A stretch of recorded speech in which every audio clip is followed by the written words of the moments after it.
Hello there! Today I'd like to explore this question with you. I think it is a very interesting question, not just because it is fantastic to solve, but also because of the principles that we can derive from it. Those principles would be very useful in not just math, but also in daily life, and I use them quite frequently.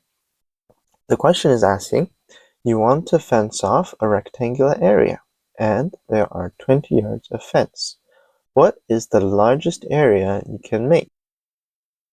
Okay, so there's our question at the top, and now let's think about how we can solve it. Remember that we want to find the largest area. Now, what we can do to start off is we can try to draw pictures to make sense of what we're dealing with. So, one way that we can draw the fence might be like this, where we have lengths and width of 4 and 6 respectively. You can check that 4 plus 6 equals 10, and the other two sides add up to 10, so we would have 20 yards of fence in total.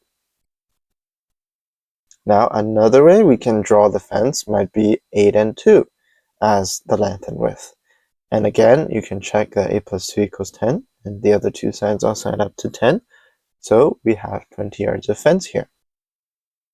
Now, if these are the only two configurations available, we can easily just calculate the area by multiplying the length and width. So 6 times 4 would be 24.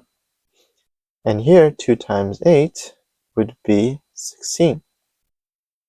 And we would see very clearly that 24 is larger than 16. So the rectangle on the left has a larger area than the rectangle on the right. Unfortunately, these are not the only configurations, so maybe we would need a more systematic way to approach this question. However, our efforts are not in vain because by drawing the pictures, we've discovered something very important, which is that because a rectangle has equal opposing sides, we would know that if 4 sides add up to 20, the two adjacent sides would always add up to 10, as we've seen. And because the area is simply the two adjacent sides multiplied together, that means we can actually simplify the problem now and see that it is equivalent to this. If two numbers add up to 10, what is the largest product possible? Here, the two numbers adding up to 10 satisfies there being 20 yards of fence in total because the perimeter is always double the length plus the width. And the largest product would be our largest area. Okay, so now that we have this new question, we can try to see if we can solve it in a more systematic way by listing off some of the integer configurations. These would be all of the possibilities that we have, well, excluding 0 times 10, because that would just give us an area of 0 and you wouldn't even have a rectangle there. But these would be all of our integer configurations. And if we look at these configurations, we will see that 5 times 5, giving us 25, is the largest area available. Now again, these are not all the configurations there are, because there are also decimal and fractions that we can take. For example, we might say 2.5 times 7.5. That is also a possibility here. So we cannot know for sure if 5 times 5 is the largest because we haven't looked at all the possibilities. However, what we do know now is that of the integers, 5 times 5 is the largest. And we can also observe a pattern. As we're going down the list, you'll see that the area is getting larger and larger.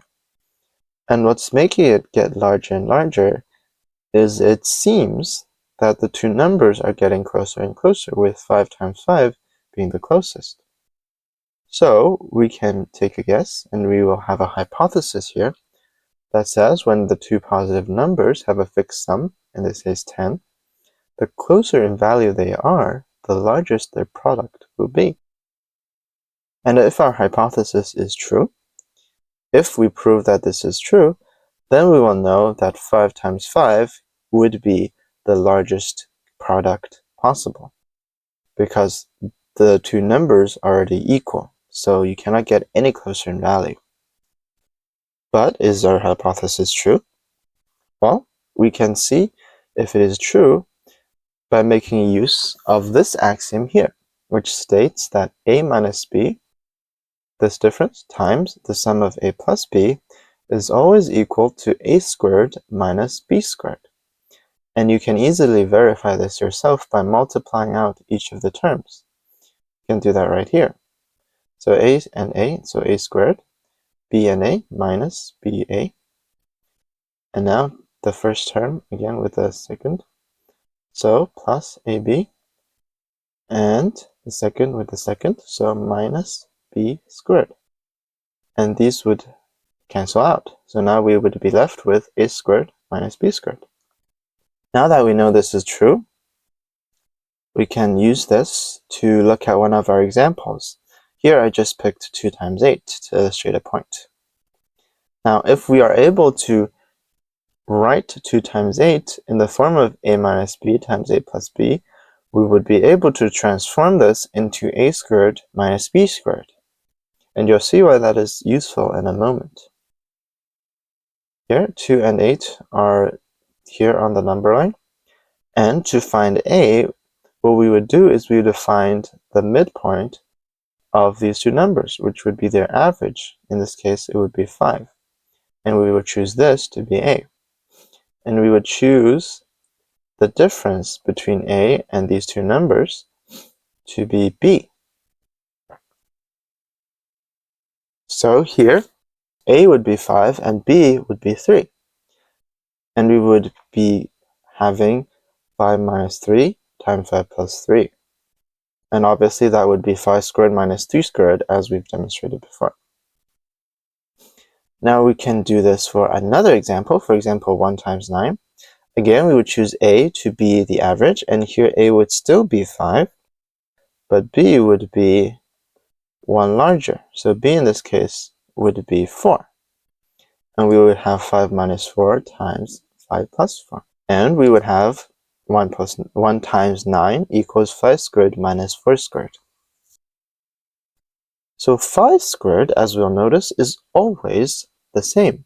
And this is true regardless of which two numbers you pick, because these two numbers add up to a fixed sum. And the average is that fixed sum divided by 2. So remember that our fixed sum is 10, and 10 divided by 2 is 5, which is why a here is always 5. And a squared is the same, so whether this product is large or small would depend on how much we're subtracting from a squared. It would depend on b. And as we've shown, when the two numbers are closer together, they are also closer to a. And you can imagine that if both numbers are 5, they would both already be equal to a, and b would be 0. And that would be when we are subtracting absolutely nothing. We'd be subtracting 0 from it. And this would be when our product is the largest. So, to look back, we've shown that when two numbers, in this case add up to 10, they will always be able to be represented in the form of a minus b times a plus b, which allows us to turn them into the form of a squared minus b squared. And we've shown that a squared is always constant, and b squared will get larger the further apart the two numbers are, which means we are subtracting a larger and larger amount from a squared as the numbers grow apart. So now that we've gone through that, I hope you will see the conclusion I'm about to make, which is that our hypothesis is true. When two positive numbers have a fixed sum, the closer in value they are, the larger their product. And also, we know now that the product is largest when the two numbers are equal. So this is a very useful and important conclusion. Now that we have this conclusion, we can look at our original problem, and now we will know that the largest area we can get is when the length and width of the rectangle are equal. In other words, the largest area we can get with the 20 yards of fence is when we make a square of side length 5, and we would obviously have an area of 25. And we've solved our problem. I hope that you will be able to keep in mind our conclusion, which in my opinion is the more interesting and useful takeaway from this problem. And in our next video, we will be answering this question, which is a follow-up question that is a twist on the original question. We've already proven that if two positive numbers have a fixed sum, the closer in value they are, the larger their product. But what if we do sort of like the inverse, where instead the two numbers will have a fixed product, and we will see if their sum gets larger or smaller when their value gets closer.